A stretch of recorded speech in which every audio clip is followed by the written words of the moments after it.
Good morning, ladies and gentlemen, and welcome to the Hormel Foods Corporation third quarter earnings conference call. At this time, all lines are in listen-only mode. Following the presentation, we will conduct a question-and-answer session. If at any time during this call you require immediate assistance, please press star zero for the operator. This call is being recorded on Wednesday, September 4th, 2024. I would now like to turn the conference over to Jess Blomberg.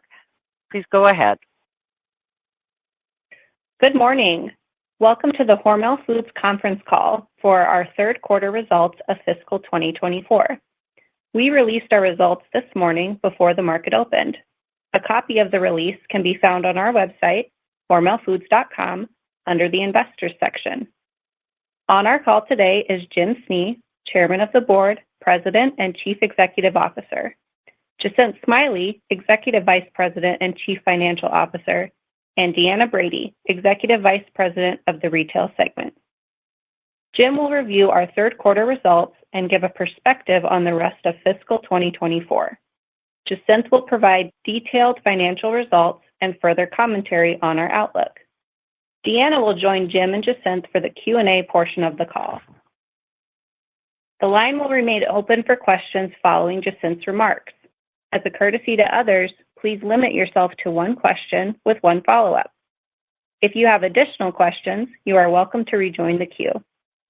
At the conclusion of this morning's call, a webcast replay will be posted to our investor website and archived for 1 year. Before we get started this morning, I'd like to reference our safe harbor statements. Some of the comments we make today will be forward-looking, and actual results may differ materially from those expressed in or implied by the statements we will be making.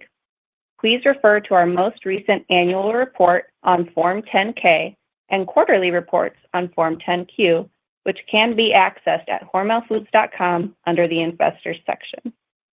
Also, we will discuss certain non-GAAP financial results this morning. Management believes that doing so provides investors with a better understanding of the company's underlying operating performance. The presentation of this information is not intended to be considered in isolation or as a substitute for the financial information presented in accordance with GAAP. Further information about our non-GAAP financial measures, including our comparability items and reconciliations, are detailed in our press release, which can be accessed from our corporate or investor website. I will now turn the call over to Jim Snee. Thank you, Jess. Good morning, everyone. We delivered solid third quarter results and another quarter of better than expected earnings. Our core business remains healthy, led by retail takeaway growth, top-line growth in our food service business, further recovery in our international business, and continued progress on our Transform and Modernize initiative. Specifically, many of our key retail brands grew during the quarter, outperforming their categories and continuing to resonate with our customers and consumers.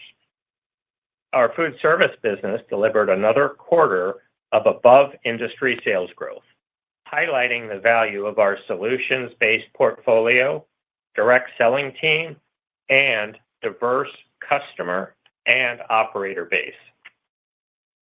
We continue to experience significant recovery in our international segment in the quarter, led by our global brands, and we continue to realize growing benefits from our Transform and Modernize initiative. We remain on a realistic and achievable path to improve our business, deliver on our commitments, and execute against our long-term strategic priorities. Going a bit deeper into our performance for the quarter, I'll start with our food service segment.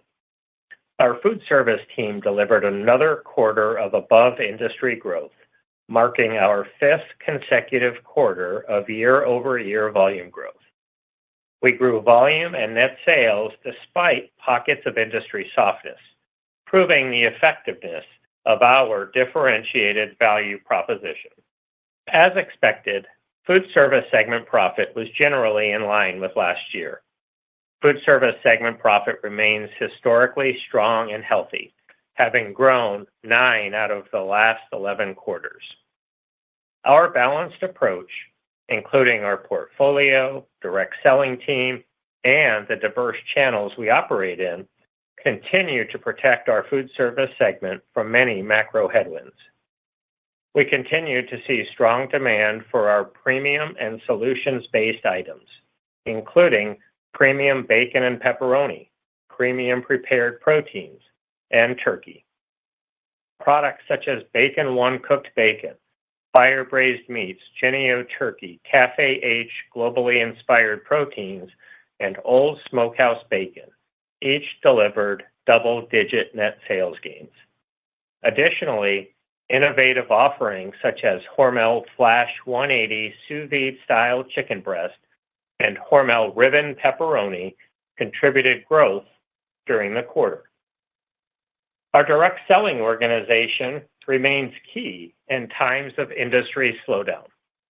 Our team can connect directly with operators to strategically find solutions for their challenges, take costs out of their system, and create meaningful, long-lasting relationships. We were once again named to Selling Power's 60 Best Companies to Sell For, recognizing the direct sales teams that support each of our segments. And we believe that our diverse channel presence in food service enables resilience in the face of industry pressures. We have continued to deliver steady top-line growth in both our commercial and non-commercial businesses.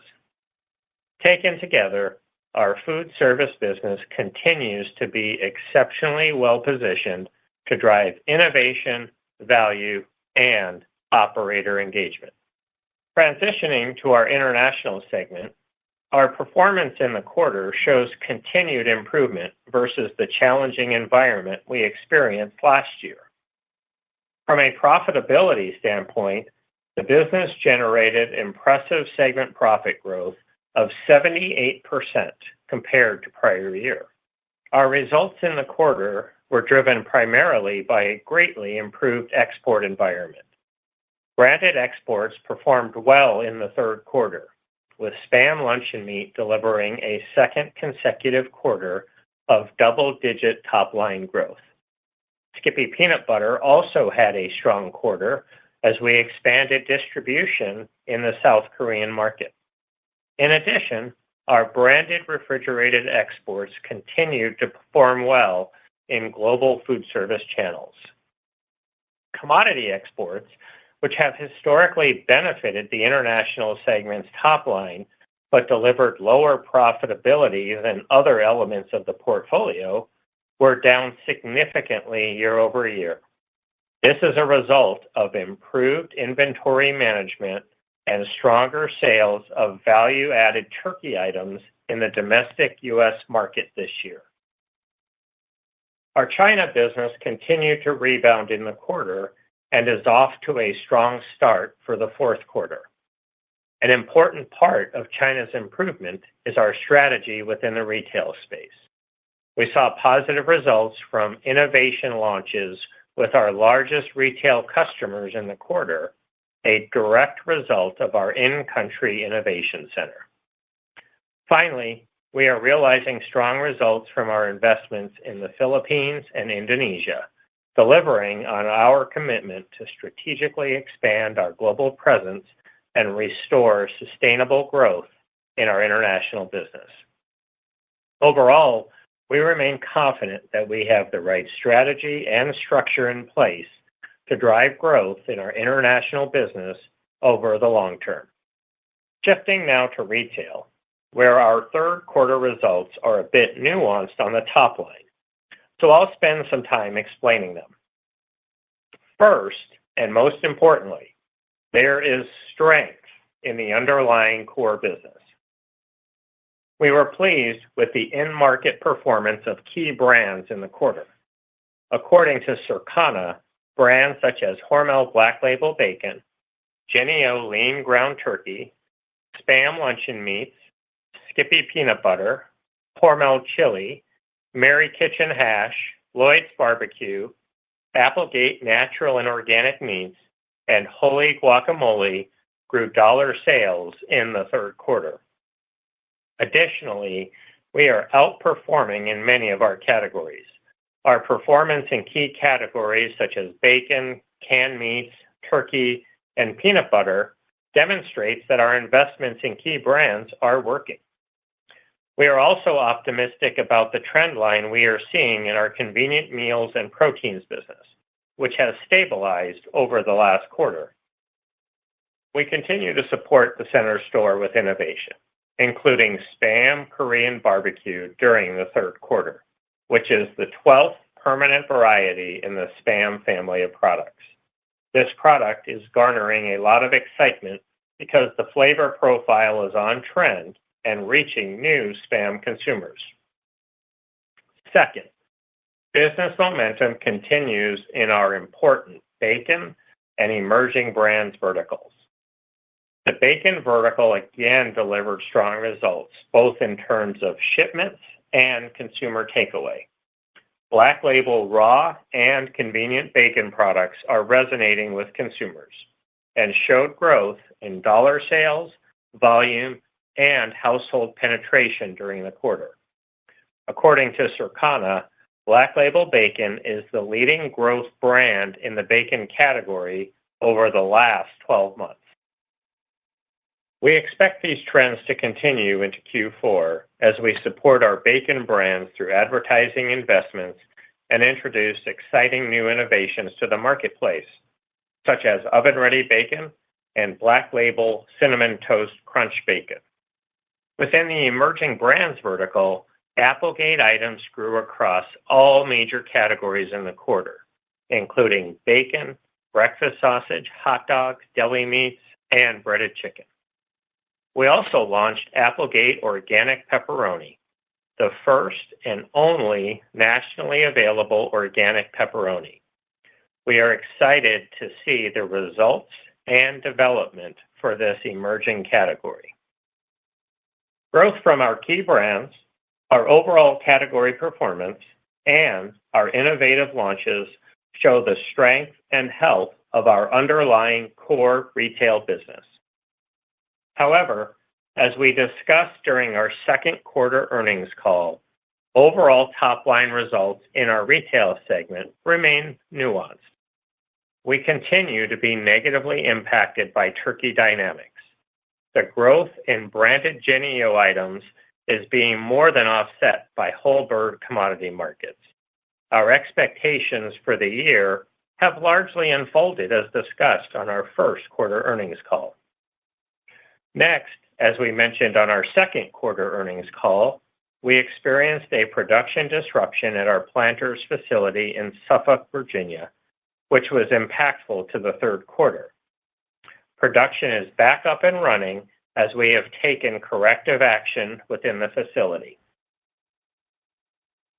As production continues to ramp up, we have secured co-packer partnerships to help support our snack nuts portfolio to improve fill rates while we finish upgrades within the Suffolk plant. By the end of this fiscal year, we believe the production disruption will be largely resolved, and we will be in a much better position to return the business to full service levels.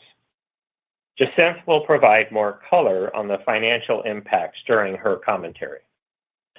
I want to thank our broader team for the work they have done to help control the disruption, service the business, and protect the Planters brand. Lastly, we continue to see softness in our high-volume, low-margin contract manufacturing business. We expect continued top-line headwinds in this business due to lower demand for some items. So to wrap up our retail discussion, the underlying core business is healthy. We remain focused on working with our retail customers to drive category growth and create meaningful value for our end consumers. Moving now to our enterprise-wide strategic initiatives, we are seeing a growing benefit from our Transform and Modernize initiative. All of our pillars, plan, buy, make, move, and portfolio optimization, progressed in the third quarter, and the work streams continue to mature. This quarter, we are highlighting two pillars, plan, and make. For plan, significant work was done during the quarter on the implementation of our new end-to-end planning process and technology. While this upgrade will have many benefits for years to come, we are quickly generating new insights, which have helped in our focus on improved inventory management. For the make pillar, our operational improvements have generated encouraging results. We continue to unlock additional production capacity and realize cost savings across our network. These wins, as well as our ongoing focus on continuous improvement across all our facilities, are resulting in impactful advancements across our vast supply chain. On our fourth quarter earnings call, we look forward to providing you with a comprehensive update on our Transform and Modernize initiatives, including recaps from 2024 and our plans for 2025 and beyond. Shifting now to our fiscal 2024 outlook.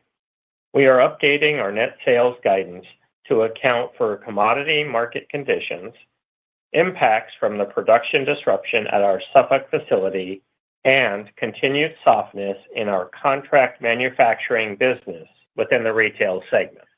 We are also narrowing our earnings guidance range as we approach the fourth quarter.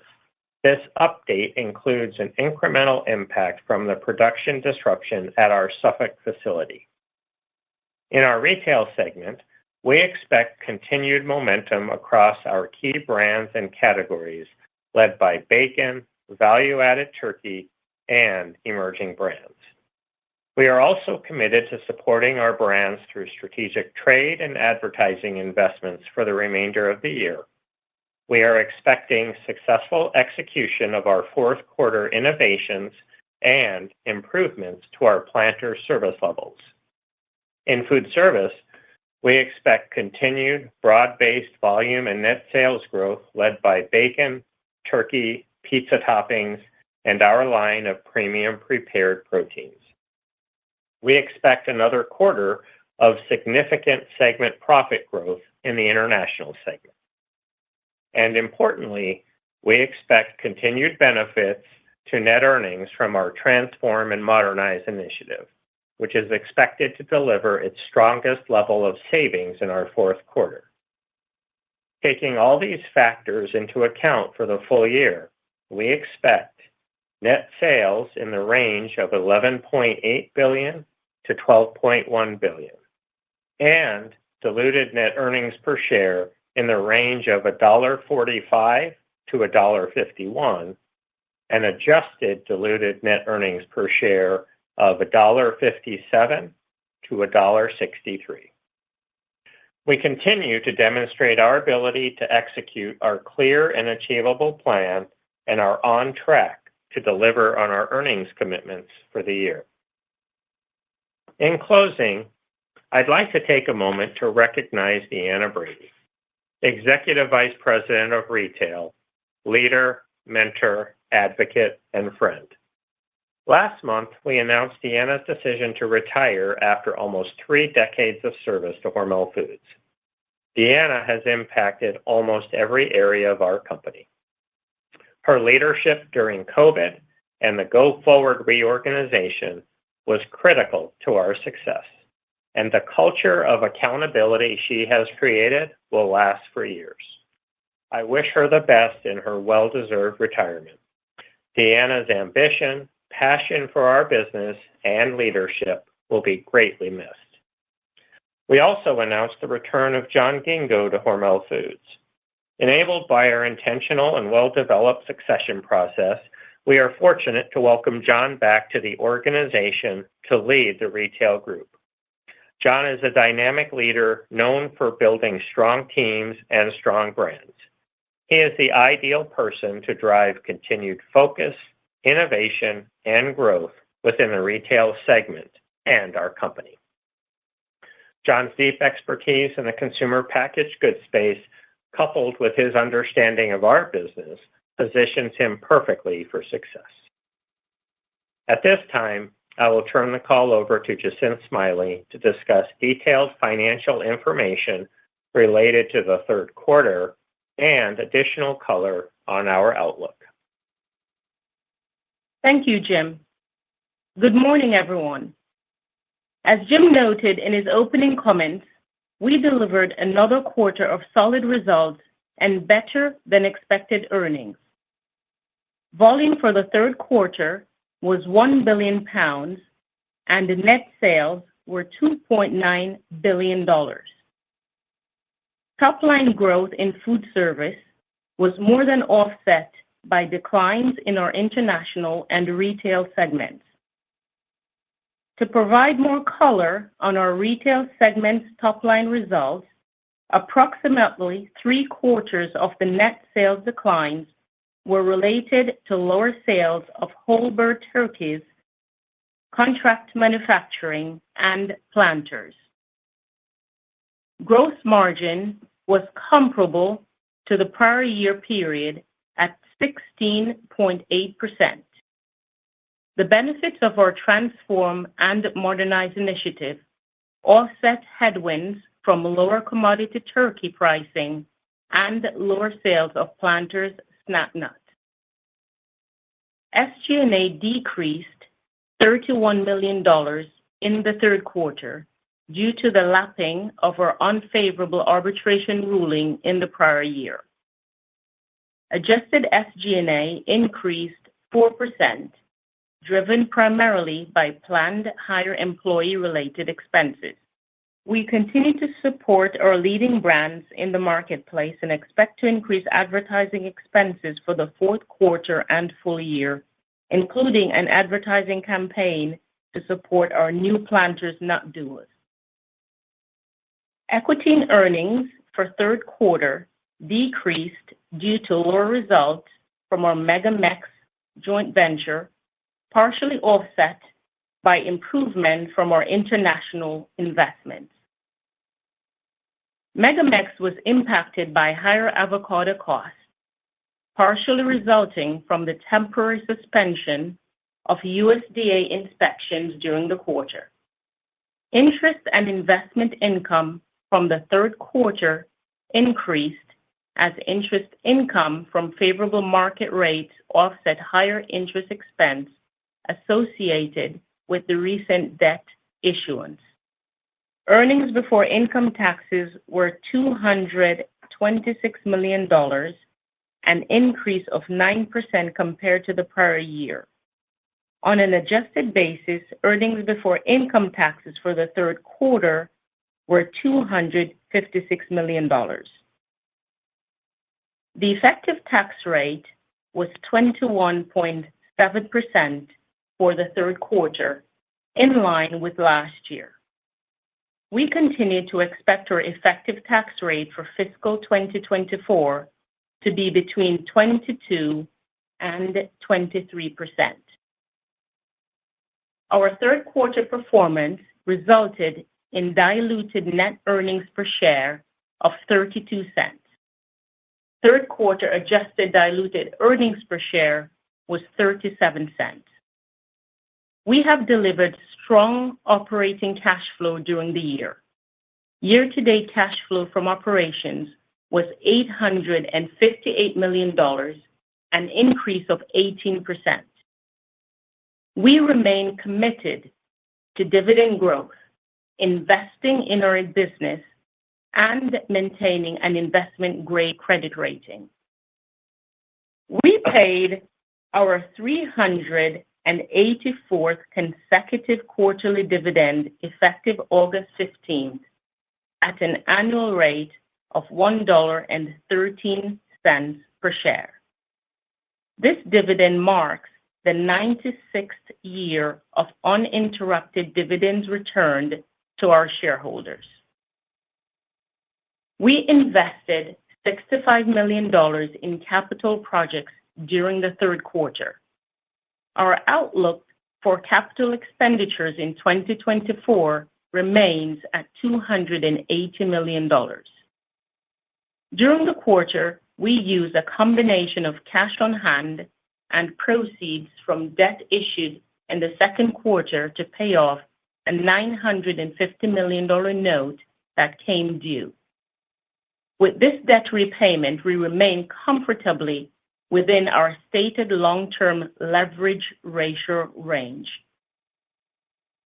Shifting to our outlook, we're updating full-year net sales range and narrowing our earnings expectations. Our revised top-line range encompasses the current projection for the business, including declines due to: 1, updated commodity market expectations as third quarter pork costs did not rise to the level as expected. 2, the impact of the Suffolk disruption.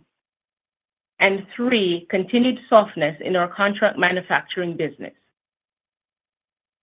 We expect fourth quarter pork input costs to decrease seasonally. We continue to assume full-year pork input costs to be higher than the last year and above 5-year averages. In turkey, our supply remains healthy, and we are in a strong position to service our customers and attract new business opportunities. We are projecting growth across several parts of our Jennie-O branded turkey business, including lean ground turkey in retail and value-added turkey in food service. Lower volumes and pricing for commodity whole turkeys are expected to continue to pressure earnings. As Jim noted, the Suffolk production disruption impacted our third quarter earnings. We realized a 3-cent earnings per share drag during the third quarter and are now estimating an additional 3 cents earnings per share impact in the fourth quarter. This update accounts for a slower production restart than was originally estimated, commercial impacts, facility and maintenance expenses, incremental co-packer costs, and reduced marketing expenses. Additionally, we experienced storm damage to our Papillion, Nebraska facility early in the fourth quarter. We are assessing the financial impact resulting from this event. Consistent with our prior guidance, our full-year outlook assumes higher salaries, normalized employee-related expenses, and costs associated with planned investments in the business, including higher year-over-year advertising investments. Finally, our earnings per share guidance assumes the strongest contribution of the year from our Transform and Modernize initiative in the fourth quarter. Taken together, we are maintaining the midpoint of our EPS guidance and narrowing the range. To conclude my remarks, I would like to highlight the release of our 2023 Global Impact Report, a comprehensive update to our 20 by 30 challenge. The report highlights meaningful progress against our goals, and I would like to mention 4 key wins that I'm particularly proud of. 1, we achieved the safest year in our company's history, our lowest recordable incident rate ever. 2, our packaging team's sustainability initiatives resulted in nearly 1.7 million pounds in material savings, resulting from optimized package designs and improved shipping efficiencies. 3, more than 200 dependents of our U.S. team members are utilizing the opportunity for a free 2-year college education through the company's groundbreaking tuition program, Inspired Pathways. 4, we continue to invest in the communities in which we operate, contributing more than $12.5 million in cash and products to uplift communities. This includes investment in the Hometown Food Security Project, a cross-sector coalition working to alleviate food insecurity in Mara County, Minnesota. There are many other meaningful updates featured in our Global Impact Report, and I encourage you to take a look. I would like to extend my thanks to the teams committed to achieving our corporate responsibility goals and completing our 20 by 30 challenge. Now, I will turn the call over to the operator for the question and answer section. Thank you. Ladies and gentlemen, we will now begin the question and answer session. Should you have a question, please press star followed by the one on your touch-tone phone. You will hear a prompt that your hand has been raised. Should you wish to decline from the polling process, please press star followed by the two. If you are using a speakerphone, please lift the handset before pressing any keys. One moment, please, for your first question. Your first question comes from Ben Theurer with Barclays. Your line is now open. Yes, good morning, and thanks for taking my question, Jim, Jacinth.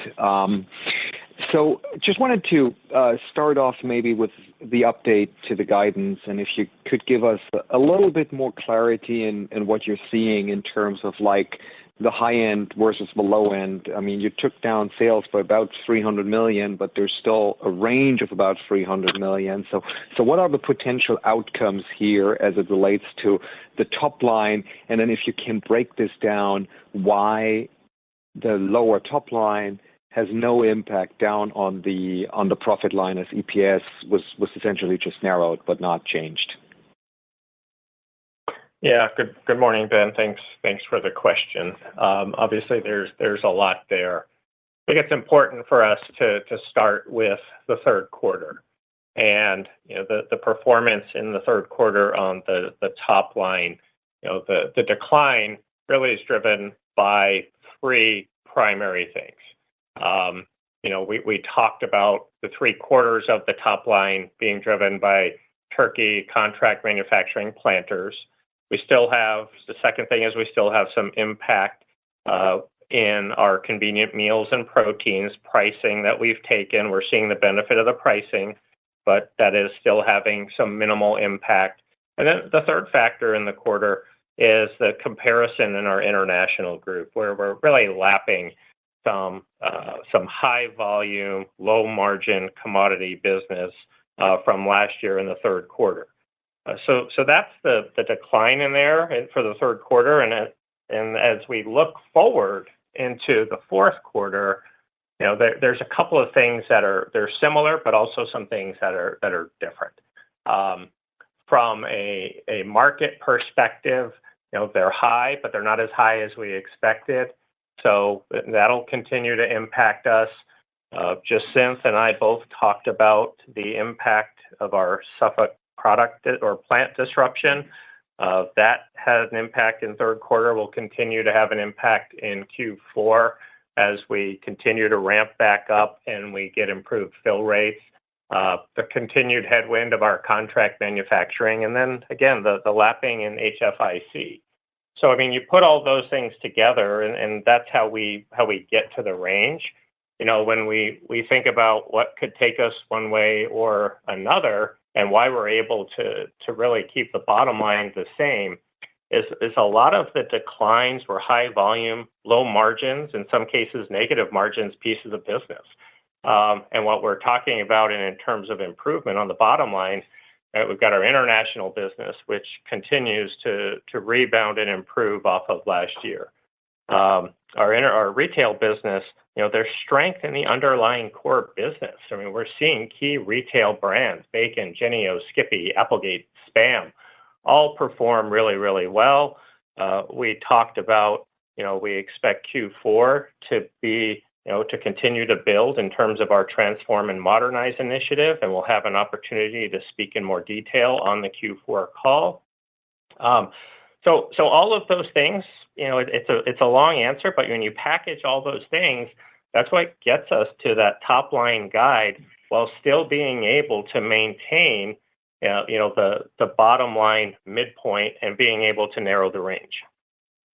Okay, perfect. And then thanks for that, very clear. And then I have one quick follow-up on just the food service dynamics. And I mean, we're still seeing volume growth, but not as elevated as at the beginning of the year. So as you look into the fourth quarter, what are you seeing from your customers in food service as it relates to like the momentum and volume?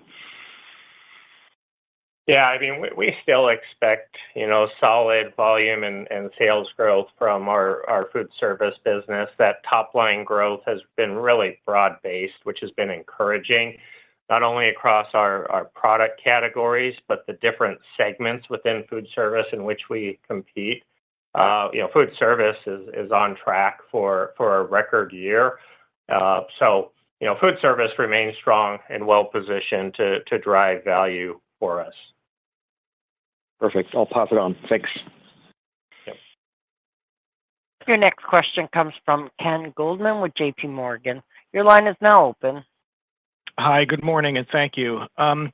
First question, I was unclear. Does your guidance include any potential financial impact from the storm damage? And I wanted to get a sense of what maybe the range of possibilities to your bottom line was from the storm. Yeah, good morning, Ken. So yes, we did have this unfortunate damage from the storm earlier in the quarter, and our production is fully back up and running. In addition, we also have redundant capacity as well for our plant. And when we think about impact from a sales perspective, then that doesn't at all impact sales. The cost that we're talking about and calling out is really to repair our facility. So it has no impact at all on our top line. Okay, I'll follow up on that one. And then my second question, and maybe this is a little more direct than I intended to be, but why are you selling product for zero or negative margin? Is it mainly to spread fixed overhead over a bigger revenue base? And I guess the broader question there is, how do we think about the potential down the road for maybe incremental supply chain efficiencies that could allow you to reduce your need or desire to sell product from a co-man or commodity perspective that doesn't really help your bottom line directly? Yeah, Ken, there's a couple of things there. So the first part of it is, we do have on the pork side and the turkey side, live harvest. And when you're harvesting animals, we sell everything. And so our goal, and we've been very successful at it, is to continue to move up that value-added ladder. And so we feel really good about the progress we've made over the decades, but there's still always going to be elements of that that are more commodity driven, and depending what the market conditions are, we may find ourselves in that situation. And so that part isn't going to change. I guess the second part, and it's an important part of the work that we're doing in Transform and Modernize, is the total portfolio optimization.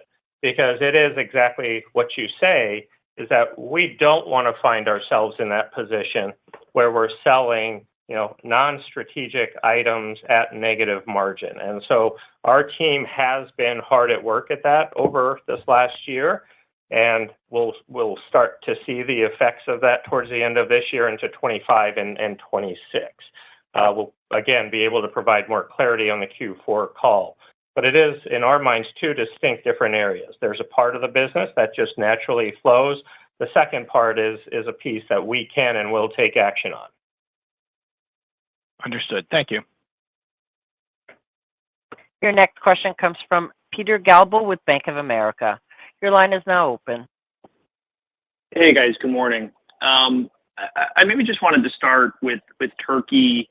I believe previously you had said it was about a 15-cent headwind into the earnings for fiscal 24. So I just wanted to confirm that that's still the number. And then the second part of that question, just Jim, if turkey fundamentals just don't improve from here, right? Let's say they don't get worse, they don't get better, they just kind of flatline.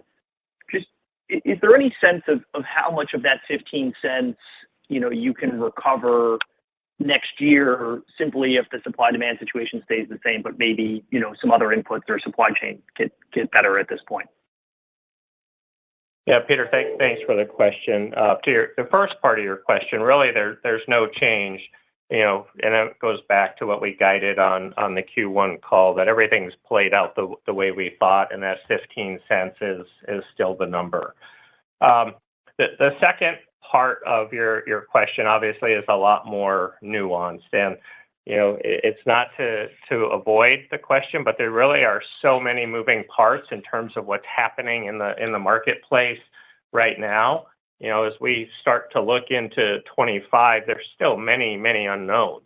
I think it's fair to say we've all seen that egg sets are way down. There's always the uncertainty of what's going to happen with any disease.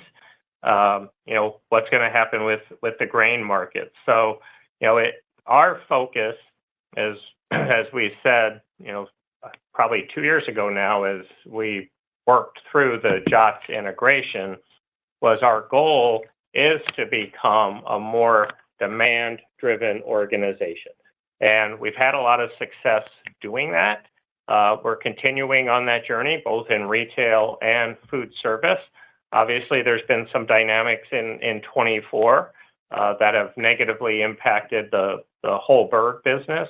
But really, as we go to 25, it's still a bit too early, given all of the moving parts. Oh, okay, thanks for that.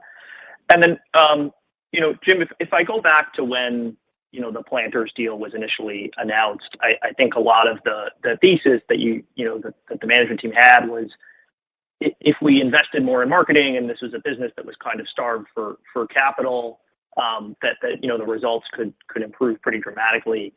And I guess there's been an improvement on the marketing side, but just as you've kind of evaluated, and now with the recall and the issues at the plant, just what levels of underinvestment were there kind of in the operations or in the facility? As we just think about if this is truly contained at this point from a impact standpoint on the next few quarters. Thanks very much. Yeah, thanks. The thesis going back for the business at the time of acquisition, still holds. And I think we, just prior to the production disruption, were demonstrating the value of what we could do for the business. And it was hitting on all cylinders. When we think about distribution gains, innovation gains, really connecting with younger, different consumers on the retail side, driving the C-store business, not only just for the Planters business, but having that synergistic effect across our entire food safety portfolio. It was playing out. It is playing out the way that we thought. When you acquire facilities, obviously we did significant due diligence, and felt like we were in a good position. But as we took over the business, we were able to implement a lot of our food safety protocols, which were enhanced environmental and product testing since we've owned the business. That allowed us to find this issue early and be able to address it. So, while we could talk about the financial impact and what was right, what was wrong, the fact is our system worked. We found what we needed to find, we addressed it, and we're doing the right thing. The plant was down for 5 weeks. The ramp up has taken us a little longer than we thought. But as we're ramping back up, obviously we expect demand to correct, and we'll be able to get back on track to really deliver on that original thesis, which was to drive our whole enterprise entertaining and snacking portfolio. So we're still very excited about the business. Obviously, this disruption is never a good thing, but the team has done great work and feel like we'll be able to get back to hitting on all cylinders in the not too distant future. Thank you. Yep. Your next question comes from Rupesh Parikh with Oppenheimer. Your line is now open. Good morning. Thanks for taking my question. And Deanna, also congrats on your retirement. Just starting out with volumes, how did volumes play out versus your expectations for the quarter? The biggest things for us, Rupesh, in the third quarter was the planters volume was lower than we expected. We talked about the contract manufacturing piece. That was another part that was significantly lower than we expected. Turkey was a decline year over year, but largely in line with what we did expect. Great. And then I'm not sure how much you can comment on this, but as we look to the next fiscal year, just any initial puts and takes you can share. Obviously planters, could be a tailwind as we go into next year. But also want to get a sense of, whole bird turkey and just contract manufacturing. If we, maybe those could be a net neutral or even positive as we look out to next year. Yeah, I mean, I'm going to say that it's early for us to be talking about 2025, but I do think there are, some specific areas that, as we're starting to look into that time frame and think about it, to the comments I just made, obviously we expect planters to be able to rebound and hit again on all cylinders, both retail, food service. The continued build in our Transform and Modernize initiative. We expect to be able to maintain some of the momentum in our key retail brands. Our international business is really hitting its stride, and we expect that to continue to grow. The other part in all of this is, to make sure you have the available capacity to grow. And so we have spent a lot of time on that as well to make sure that we have the necessary capacity to support some of our strategic growth areas. And then as I commented on Peter's question, the turkey part just is so dynamic and has so many moving parts that it's really early at this point. But yeah, there's a lot of puts and takes, but there's a lot to like about the work that we've been doing, and that's why we're excited about the position we're in, even though we're navigating some of these identified headwinds. Great, thank you for all the color. Your next question comes from Michael Lavery with Piper Sandler. Your line is now open. Thank you. Good morning. Just one more back on planters. You mentioned with the additional 3 cents expected impact and it stretching into 4Q. You'd said, I think the term was commercial impact, along with some of the other things you cited. And I just want to make sure I understand exactly what that means. And does that point to any potential distribution losses you might have to recover? And if so, could that stretch into fiscal 25? Yeah, Michael, it is the commercial impact is the sales impact that we're missing out on. At this point, we have not had any distribution losses. Obviously we've been able to work through inventory. We're ramping up production, supplementing that with co-manufacturing. And although we're not where we need to be, we're certainly navigating the situation and in constant communication with our customers. The part that we don't want to lose sight of is that Planters is a very, very important brand in this category. And so, when we're talking to customers, there is that recognition. They always want us back up and running faster. We want to be back up and running faster. But it's an important part of the category. And, we can't tell you today exactly what type of spillover there might be into 2025. But, again, we're doing everything that we can to make sure that we're filling those needs. Okay, thanks. And just on the CapEx guide that you're holding, it points to a pretty big spend in 4Q. Is that correct? And just maybe what would some of that be? Is it you didn't change it, so I guess it's not the sort of fix up costs for the storm damage. What's any color on just the what seems like a big spike up at the late in the year in CapEx? Yeah. Good morning, Michael. So you are correct, and this is fairly consistent actually with how it sequences during the year. And so Q4 we typically do see a big spend, and so we're comfortable with achieving that amount, the $280 million that we have put out for the year. So nothing really unusual in terms of the spend this time of the year. And our engineering team does a really good job of scrubbing the projects and the spend rate throughout the year. So, we feel like we're in a good position. Okay, thanks. I'll pass it on. Your next question comes from Heather Jones with Heather Jones Research. Your line is now open. Good morning. Thanks for the question. My first question is going back to the whole bird turkey and co-man comments. I think y'all said they represent roughly 3/4 of the net sales decline. But given their lower price point, is it fair to think that they were a bigger chunk of the volume decline? And just wondering when those comparisons will be cycled.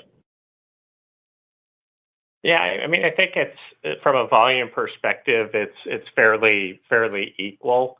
You know, as we're working through the holiday season for 2024, you know, we'll get better visibility in terms of, you know, what the demand is, what the sell-through is, you know, what the supply side of the business is. And so, you know, while it would be nice to say that you're going to have a clear read heading into 2025, you know, those read-throughs tend to be a bit delayed. So it'll be probably spring of 2025 before we're really able to give a better view of how that cycle looks. And what about the co-man side? Is that, you're talking about that as well, or just were your comments more on the whole bird side? That was more on the whole bird side. So I'm sorry, Heather, I missed your co-man question. Could you go ahead and elaborate on that again? Well, y'all said that co-man, planters, and whole bird were roughly 3/4 of the net sales decline in the quarter, and they're lower price points. I was assuming they're a bigger chunk of the volume decline, and then I was wondering when you think you'll cycle the co-man softness.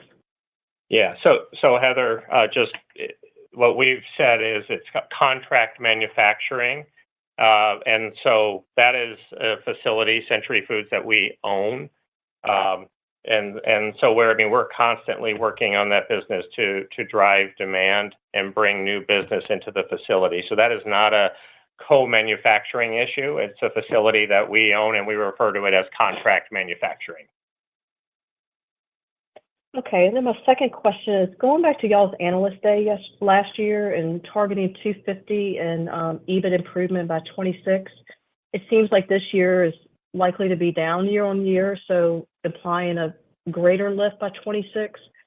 And just wondering, given what's happened with planters and whole birds, et cetera, is there anything that changes your view as to that, the achievability of that? Good morning, Heather. I just in terms of clarity, you mentioned that we're down year over year. I'm not sure I'm clear on that piece of it. What I can tell you is that we are tracking really well towards achieving that 250 by 2026, and we'll definitely give more color in the Q4 call. As we talked about during our investor call October last year, we called this year as being, 2024, a year of investment for sure. And so there will be a pretty good ramp 25 to 26. That being said, we are seeing really meaningful impact to our margins and our bottom line here in 2024, irrespective of that. Okay. All right. Thank you. Your next question comes from Adam Samuelson with Goldman Sachs. Your line is now open. Yes, thank you. Good morning, everyone. Morning, Adam. Maybe kind of following up on Heather's question in a slightly different way. And I know you're going to give a bigger discussion of the Transform and Modernize initiatives on the fourth quarter call, but can you help dimensionalize the amount of savings that you have realized year to date from those initiatives? You talked about the fourth quarter being the strongest contributor from those initiatives of the year. So what ballpark are those expected to be on a year-on-year basis as we start to then think about that annualized run rate into 2025? Yeah, and Adam, we are going to provide a deeper dive in Q4, and so that is going to be the better opportunity for us to talk about what we've been able to achieve financially in 24 and how we're thinking about 25. What I would say is, we talked today in the prepared remarks about planning the business and making the business. But equally important is the work that we're doing on the buy side, and we are realizing benefits from our procurement savings, expected logistics supplies, from a move perspective, having the analytics across our refrigerated network to enhance our service levels. And just in general, our processes are really developing and maturing. We'll also have the opportunity to talk about portfolio optimization. And so we're not in a position to get into the financial part today, but rest assured we will do that on the Q4 call. Yeah. No, and I'll just add as well, Adam, you'll see, some of the benefits that you see showing up here in terms of the margin expansion in the business is a direct result of those savings that's falling through the bottom line from different places in the P&L, whether that's from a gross margin standpoint or truly to earnings, where we're driving that savings and efficiency in our supply chain. So stay tuned here for our call in Q4 for us to really give you a lot more color there. Okay, I appreciate that. And if I guess ask a follow-up just on the sales guidance for the fourth quarter, kind of implies down 6 to up 4% year over year. Just any kind of rough framing on the split there between kind of volume versus price mix and kind of company level by segment for the fourth quarter as you're thinking about it? I know can be a lot of noise with the commodity turkey whole birds and some of the fresh meat exports and the command. So I just help clarify kind of where those are going to kind of flow through the P&L or through the sales line in the different businesses. Thank you. Yeah, thanks, Adam. So as we're thinking about the Q4 outlook, we expect the retail business to be, down mid-single digits. A lot of the retail dynamics will be similar. We talked about contract manufacturing, not co-mans. Some of the market impact that we had originally thought was going to be there as we continue to work through the planter situation. But mid-single digits is a good number for retail. We expect food service to be up mid-single digits. International will be lapping on the volume side, commodity business again, but we do see improved mix that'll get sales to low single digits, and it gets us to the range you're describing, which is really low single digits. But I think the takeaway here is we can do that math, but the core business is very healthy for retail, food service, and international.